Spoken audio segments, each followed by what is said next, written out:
Hello and welcome back to Practically Political. It's great to have you with us. I'm Dave Spencer. And I'm Ashley Davis. Thank you for listening to us. As a reminder, I'm a former George W. Bush Republican for this podcast. And I'm Kurt Bardella, former Republican turned Democrat. So I'm kind of all over the ideological spectrum, depending on the day and what we're talking about. Excellent, folks. Well, as always, there's nothing to talk about, right? Exactly. It's been so boring this week. With I believe someone called the word tariff the most beautiful word in the English language. And here we are. The president has, I think he used the term paused for 90 days, these restrictive tariffs that were going in. So just to go over it, there's been three arguments for the tariffs, right? The first one was, well, we have to bring manufacturing back to the US. The second one was, it's all a negotiation. We got to get fair trade deals. These countries have been ripping us off. And of course, the third one is, oh, we have to raise all this revenue. I think Peter Navarro and Howard Lutnick, who I have to say, in a clown show that has resulted in quite the circus, he might be the biggest clown of all. And here's a guy who lost a brother because he was with Cantor Fitzgerald, lost a brother on September 11th, and Laura Lunar, who I guess the conspiracy theorist who now has influence over the administration and the hiring and firing of military people, called it an inside job, and he just sits there and says nothing. And it's pretty amazing. But anyway, those are the three arguments. I think one can argue they are incongruous, and each one can be taken down on its own. But the president, of course, has used all three at various times, which is a contradiction. Not that that's anything new, but I would love to hear your take on this. Where do we go from here? Kurt, why don't we start with you? Yeah, it's interesting because what they're doing now with tariffs kind of reminds me of what Congress has done with the budget process, which is there's always this kick the can down the road mentality. We come up on these continuing resolution deadlines.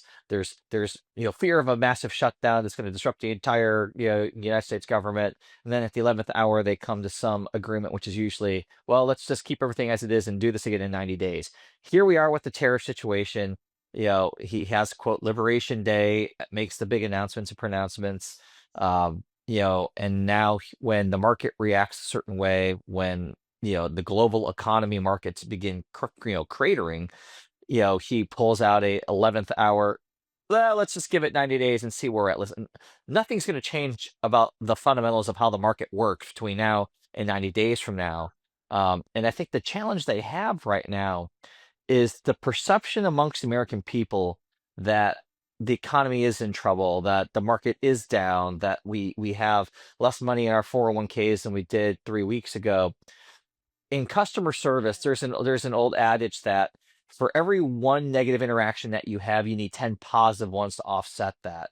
We saw with the Biden years how when the perception amongst American people that inflation is bad, the economy is down, like how almost impossible it became for them to dig themselves out, even though a lot of the underlying economic data was much more encouraging than the media narrative was. It didn't matter. The perception was baked in. Trump is running dangerously close to having that happen to him just in the perception game because the wins that he's going to need to offset that, I'm not sure he's going to be able to get them. Well, and let me just add before we hear from Ashley that one of the real red flags to people that actually do know how the economy works, even though sometimes they don't act like it, like Scott Bessent, was the bond market going down, right? Because historically, Yeah. when stocks go down, the bond market goes up because people want to put their money in safe assets. But what that's telling people is that what makes the US such a safe investment, the rule of law, consistency, all this stuff is under threat now. And if that becomes the worldwide perception, we're not talking just the American, we're talking about the people that are buying our bonds, then this deficit spending spree that we've been going on for essentially 40 plus years is going to be in jeopardy. I think that was the real red flag. But what say Well, you, and Ash? no, I was going to say, I think you're exactly right, Dave. And that's what, I mean, listen, whether you like the president, agree with him, don't agree with him, he knows the bond market. I mean, from his real estate background. So from what I think we've all read at this point, but also have heard that that's really what made him what was a tipping point of pulling this back. I mean, I'm conflicted about this because I do think that we should have some sort of fair tariffs around the world, and I do feel that China is not playing to the same rule book that we are. I think that if he would have done a 10%, he ran on this. We knew he was going to do something. He obviously did something a little bit further than maybe most expected.